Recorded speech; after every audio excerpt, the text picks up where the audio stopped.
Boom. I think we're live. Yes. Everything looks good out there, guys. Live in Facebook land. It's Sunday night. Oh my fucking god, damn it. I am here outside on the deck. On the backyard. In front of 3 Cube Studios to my rear, my house to my front, my business and home in the same place. I'm in so much motherfucking pain. And I figured I would jump on and share it with you guys. Because that's what we do when we're on a journey and we're sharing everything, right, about the journey. When you promise from day one that you're going to share the good, the bad, and the ugly. And I like sharing the good so much fucking better, but today I get to share the ugly. Or maybe it's good. I don't know. I don't really have an agenda for why I went on live just now. I'm actually sitting out back here. My backyard. It's a beautiful night out, and there's some stars here. And the valley skies here of Los Angeles. My body is ravaging in so much pain, and I figured this would just be a good way to just relax a little bit and try to mellow under the stars with some fresh air. I'm doing some breathing exercises. So I figured while I was laying out here, I might as well just jump on and sorry, I'm adjusting my situation here. There really is no comfortable situation actually at this point in my life, but I guess you can try to make it the best you can, as you can. I don't know who's up and out there this Sunday evening in the world. Man, it's almost August. Can you believe that? Where has the time gone? I have no idea. I mean, well, obviously my life has been pretty consumed with the same stuff for a little bit, but I hope everybody's having a good summer. Sorry. By the way, disclaimer, and I may have to make this more than a couple times. If I shall lunge, lurch, scream, pulse, tense up, or otherwise act like someone with a possible syndrome of any kind, it's merely the shocks of the chemo running through me, and it's really painful. And I try to, if I'm like outside in public, I try to hold it in. I try to like keep it, tight, because I don't want to seem like, I don't know what. But actually, I don't give a fuck. I was letting it out today in a restaurant. But like, it's hard to keep it in because if I hold it, you feel the pain holding in your body. And so to release it, sometimes the best way to do it is to let it just go with let your body just sort of process it out, or blow it out, or scream it out, or something. Almost, it's very Tourette's-like, and that's even something, if you saw a previous video of mine, that I already even thought was something I might have. And now I'm, due to the chemo, acting in a sense that looks like I may actually do, and it's very weird sensation. So I'll just chat. What's up? It's Sunday night. Today was an amazing day. I had visitors right from the morning. I had one of my oldest buddies in the world, Corey Harrison, guy that I met, amazingly enough. I met Corey, and we were 13, and we ended up in the same bunk at Camp Shy in Wisconsin, overnight camp.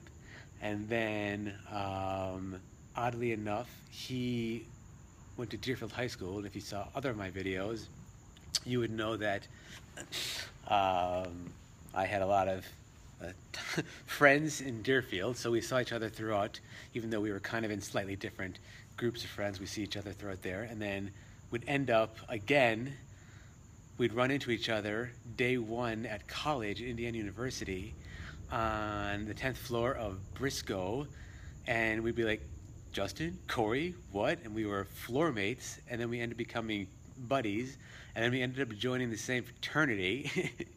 And here we are, basically lifelong friends later. Corey's an amazing dude, and I'm blessed to know him. And his visit today, he brought his sister Dawn, who I've also known for almost as long.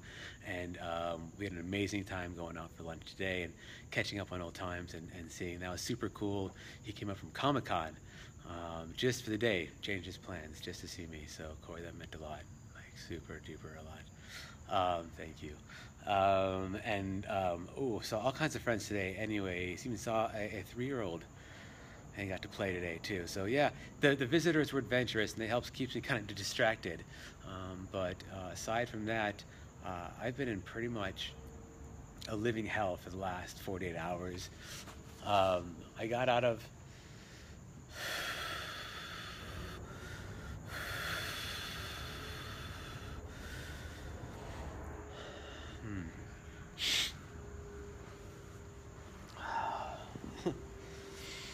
I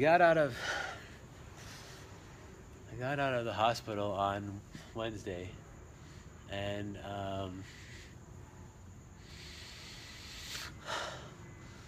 Thursday, well, if you saw the post, was amazing, been crazy because I had the meeting with my cardiothoracic surgeon's office. Didn't meet with him, just his office and his people.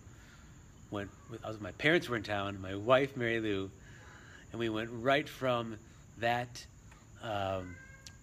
meeting with the doctor straight to the callback that I had for a huge commercial campaign for the American Cancer Society, and which I was changing in the car as we were driving over.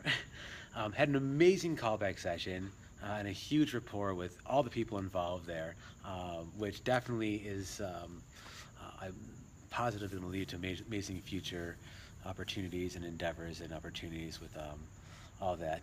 Did I say opportunities twice? I might have.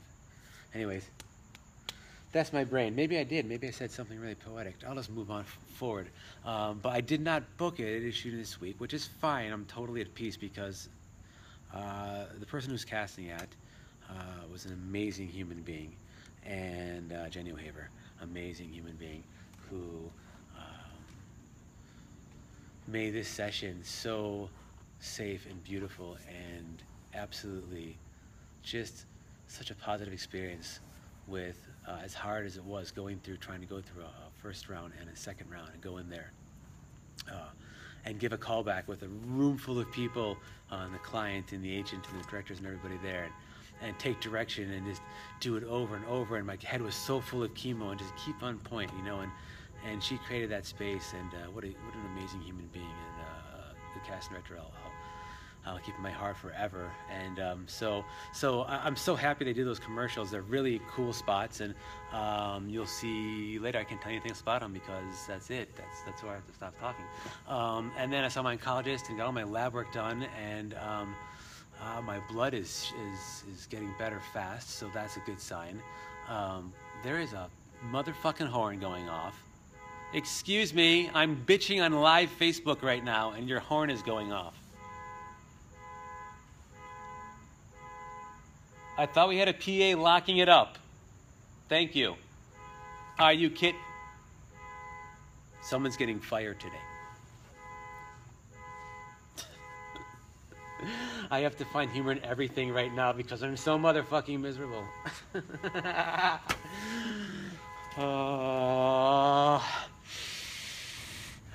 Anyways, ladies and gentlemen, Sunday night, thank you. And we can roll tape again, please. And we're back. And action. Where was I? I have no idea.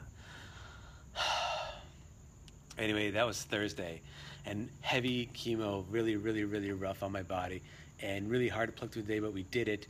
Got through Friday, still felt really heavy. Had my amazing cousins, Adam and Marsha and Tom from Atlanta, and Adam here via Atlanta, but now Long Beach, but maybe soon closer by. And we all went out for pizzas, Chicago-style vegan pizzas at Masa Vecca Park. It was my choice, and it's an amazing place, and I was able to eat, so the appetite was able to do for some things. So that was all cool. But after those first 2 days, that's that third day, motherfucker. That's that third day when that fucking chemo really, like, the release kicks in. And, like, I don't know what other kind of chemo anyone else out there has done who might be watching this or experienced the afterfall, but the ones that I do were in the hospital for 1 full week. It was 6 days. It was 5 full cycles, which ended up being 15 bags of chemo each time, and 3 different medicines. And after having a bit of a conversation with one of my nurses last time, because I hadn't really done a whole lot of research, I didn't really want to know all that much about, stuff I didn't need to know, just what I needed to know. And I knew I needed those particular ones, and they did the job, and thank God them, and they did what they had to do, and they helped. They did everything they were supposed to do, but okay, they did a lot more too. 2 of the 3, she told me, were some of the hardest in the business. One of them in particular was right up there with pretty much pretty much one of the hardest deals there was. And the reason is because my journey of cancer, of survival is really short in comparison to how so many people that I've met and talked to. I talked to someone today I was talking to that they're doing breast cancer, and they have a port like me, and they're going through breast cancer, and they're doing this chemo once, like I think it's every 3 weeks, and this is a 1-year-long program. 1-year-long program, and I was like, well, how can you go through that for a whole year? But it's spaced out, and it's a little at a time, and it slowly takes it down. And what I'm doing can't be that slow program. It's more like, instead of this, sucky for like a year, it's fucking ridiculous for like 3 months, and then we get past it, and it's like, well, I guess that's me. I mean, I'm Justin, that's how I do it. I call Mary Lou, I joke with her, I call her, Mary X, because she's really extreme when she goes for things, but actually, she knows me too, and when I make a decision to do anything, I'm like, balls to the freaking wall, so I guess for me, it's like, okay, I got cancer, I gotta get rid of it. How? No, now, whatever it is, fastest possible way. And so here I am doing the most fastest, directest, craziest possible way to do it, but it's the most fucking intense way of my body, and it's fucking ravaging me from the inside out. And I just really hope this motherfucking pain stops, dude, because I can't stand it any longer.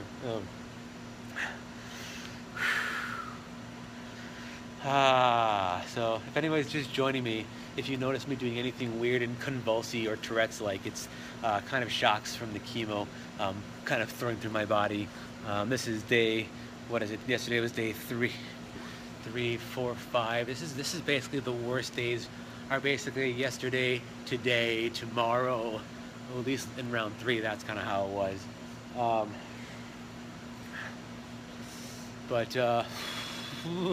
boy. But what are you gonna do? That's it. This is the 4th round. That was the 4th round. We're done with the chemo, so at least I have to rest assured that I don't have to go back to that. That phase is over. I just need to shake this out of my body now and heal it fast, and try to function. It's really challenging. I think in the last, like yesterday, I keep trying to knock the pain out, and nothing's really helping. And I don't like taking the prescription pills, but I started mixing and matching whatever I could just to make it all go away, until I finally found the right cocktail just to knock me out. And I'm gonna have to do the same tonight to make this stop, so I can go pass the fuck out. And then the surgery, and that's something I haven't really talked about yet. And that's something that they wanted to do soon, and I haven't made an official announcement, and this isn't a time to make an official announcement, but let's just say that we already have a date in the calendar, and we've already passed the blood work, so we're waiting to do this Tuesday's PET scans, CAT scans, and then Thursday we meet with the cardiothoracic for the full thing. But let's just say this, that this surgery, if all goes as they hope and all goes as planned, could be within less than 2 weeks, maybe less than 10 days from right now. So, you know, that's a reality too. And the fact is that like, this is not going away fast enough, and then I have to go into a surgery while still feeling this crazy fucking mess. But they can't wait on the surgery. It has to get done at a certain time, and the way I feel in a sense, and how I'm being affected really doesn't matter for the surgeon to be able to do a successful surgery. They just need to see that my blood cell counts are high enough to be healthy to survive the surgery, not get infection, be able to make it through it. So in one day, my blood count, my whites, which were in the fucking twos when I left the hospital, I hadn't even had my new Leicester shot yet, which helps the long bones pump the white blood cells. One day out, and they were already over 4, and the nurse practitioner said, "You're already over 4, so if we had to, we could do the surgery now." So basically, as long as those keep raising, which I guarantee they're doing now, because you know that shot, that new Leicester shot, that actually helps your body, your long bones, mass produce very quickly blood cells so that you can boost your immune system quicker. And so you get bone pain sometimes, which is why you take a Claritin every day, once a day for 5 days. And I actually didn't get it in the first 2, but last round I was getting bone pain in my right arm, and then last night I was getting really bad bone pain down in my right shin on the outside. And it's a weird feeling because you try to, like, I merely was trying to massage the muscle, and it was not helping. It was hurting even more because the bone itself was hurting, and you can't make the bone pain stop. Like, it's just your fucking bone is hurting. Like, how the fuck what do you do for that? So that was hurting last night. So far today, the Claritin worked, and I haven't experienced it yet, but yesterday was kind of later in the evening when it started coming in. So we'll see. Usually they say that it's usually the first 5 days or so. After that, you're in the clear. So I got another day.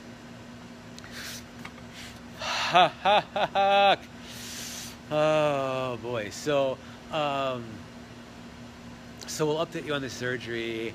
You know, Mary Lou and I will get on in the next day or so and update you on the surgery. And you know, if we'll see what's gonna happen. Oh, thank God that went off. That was really loud. Oh, I can talk quieter now. I'm like screaming out here in my backyard. But at least I'm outside. I'm under the stars, guys. Someone asked me, my Uncle Jeff asked me, what does it feel like? Because I had given videos what it feels like in my body, because it keeps changing.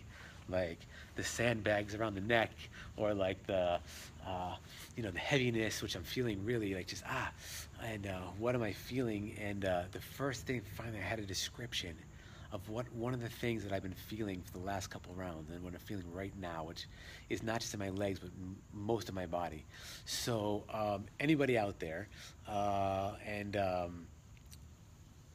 PTSD warning, if you have been in a car accident, please mute your speaker. It's not a bad story, I'm just PTSDing if anybody's sensitive.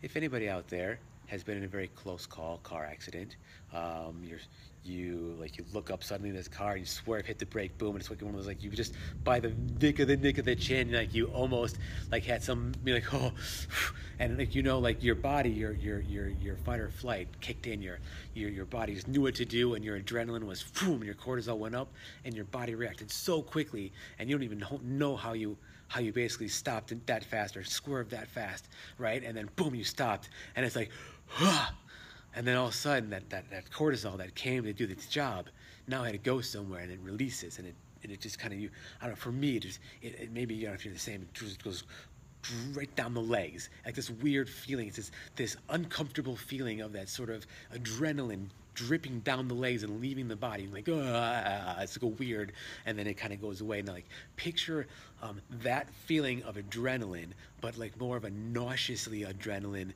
with sort of more of a shocky, sort of a sparky feeling to it, just shooting down my legs almost 24 hours, like just non-stop, just fucking shocks going down my legs. Sometimes they go actually up and around, but they're just kind of, going straight down. That's kind of what it feels like. I told my Uncle Jeff. So that's the latest. That's what this round mostly, which wasn't feeling as much on the third round, which was more just the heavy, but the shocks were coming, but the adrenaline, that's really the description that really makes the most sense to me now, to describe how that feels.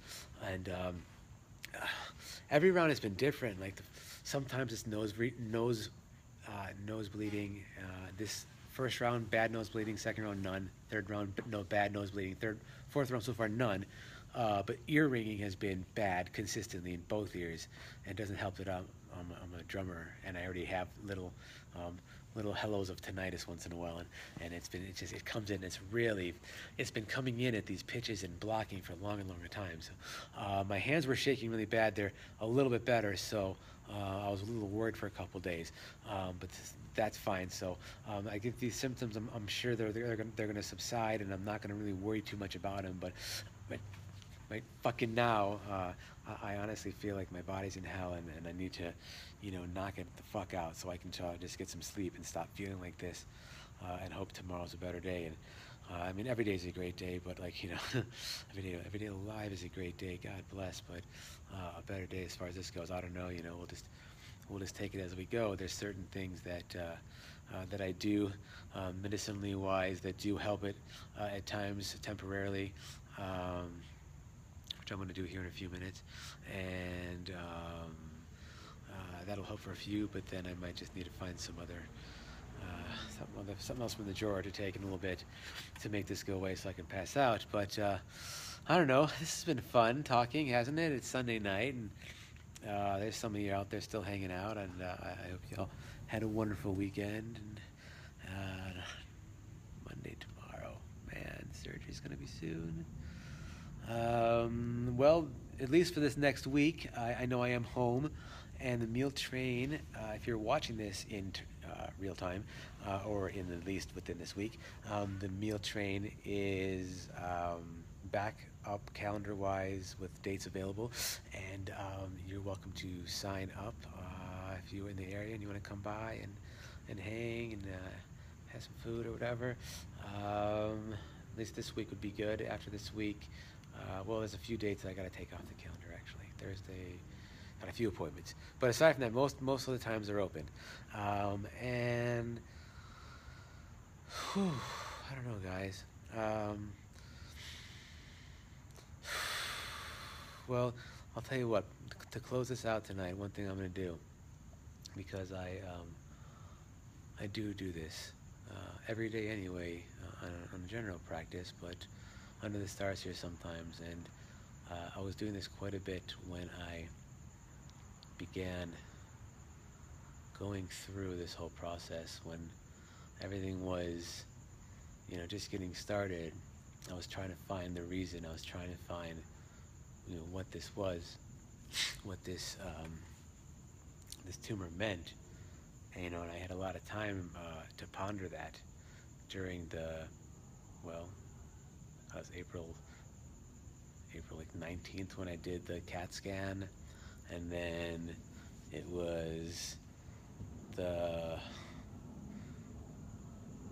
Dr. Lee was the following week. Then we didn't get the diagnosis until May the 4th.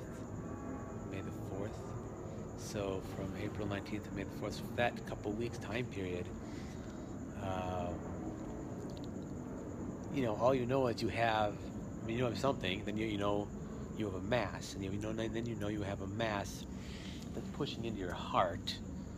Okay, and then you're like, oh, okay. So now you're dealing with those realities.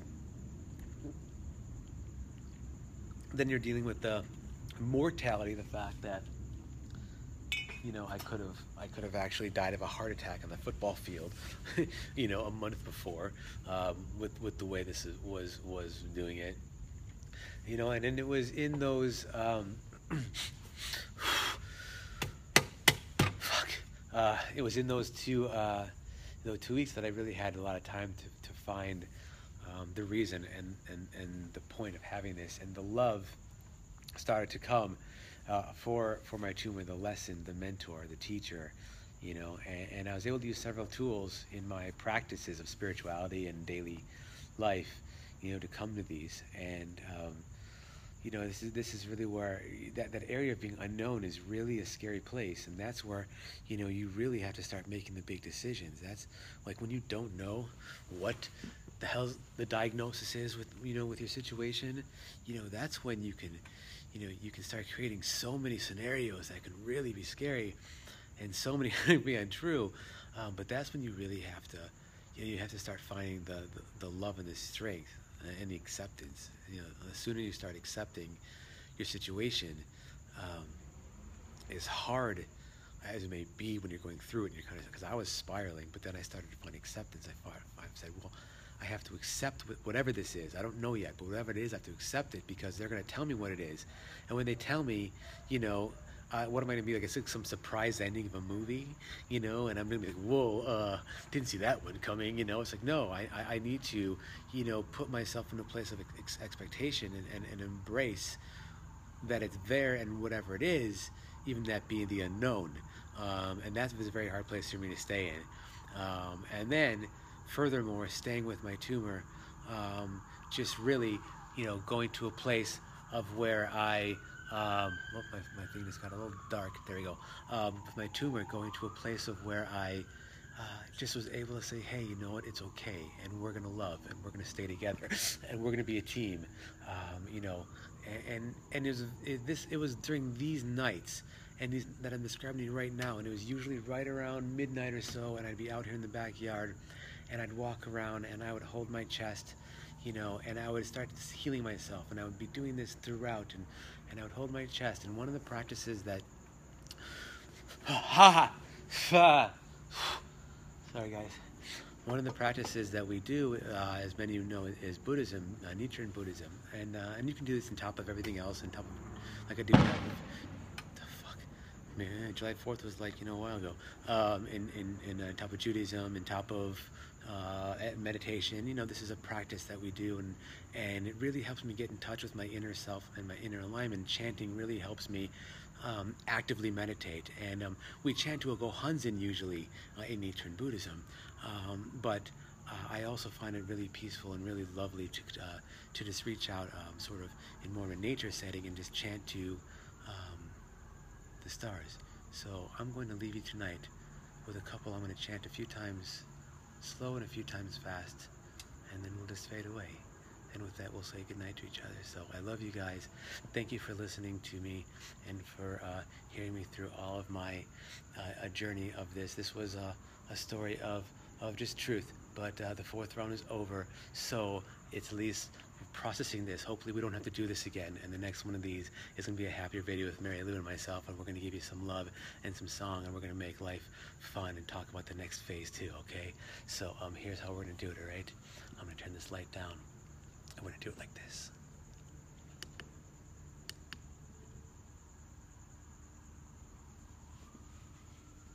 As we look to the sky. Nam Yo Ho Ring Ye Kyo. Nam Yo Ho Ring Ye Kyo. Nam Yo Ho Ring Ye Kyo. Nam Yo Ring Ye, Nam Yo Ring Ye, Nam Yo Ring Ye, Nam Yo Ring Ye, Nam Yo Ring Ye, Nam Yo Ring Ye, Nam Yo Ring Ye, Nam Yo Ring Ye, Nam Yo Ring Ye, Nam Yo Ring Ye, Nam Yo Oh, nam yo holding gale, nam yo holding gale, nam yo holding gale, nam yo holding gale, nam yo holding gale, nam yo holding gale.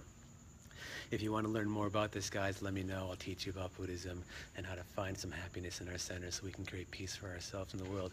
I'm going to chant for a little more. You guys have a wonderful night, all right, guys? Love you. Bye. Hum yo ho ringe yo nam yo ho ringe yo nam yo ho ringe yo nam yo ho ringe hum yo ho ringe yo nam yo ho ringe yo nam yo ho ringe nam yo ho ringe kyo.